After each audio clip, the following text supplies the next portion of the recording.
کشتی کا بیت اللہ کا طواف کرنا۔ کشتی اللہ تعالیٰ کے حکم سے سمندر کی موجوں پر تیرتی رہی۔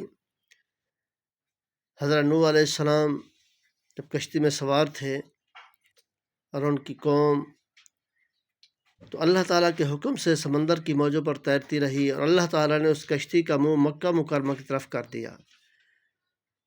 پھر وہ 40 دن تک بیت اللہ شریف کا طواف کرتی رہی۔ پھر پروردگار عالم جل جلالہ نے زمین و آسمان کو پانی روکنے کا حکم دیا، چنانچہ اللہ تعالیٰ نے ارشاد فرمایا وَقِيلَ يَا أَرْضُ ابْلَعِي وَمَاءَكِ وَيَا سَمَاءُ أَقْلِعِي وَغِيضَ الْمَاءُ وَقُضِيَ الْأَمْرُ وَاسْتَوَتْ عَلَى الْجُودِيِّ وَقِيلَ بُعْدًا لِلْقَوْمِ الظَّالِمِينَ۔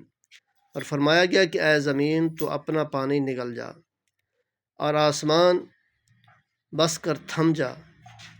پھر پانی کو سکھا دیا گیا اور کام پورا کر دیا گیا، اور کشتی جودی پہاڑ پر جا لگی، اور فرمایا گیا کہ ناانصافی کرنے والوں پر لعنت ہو۔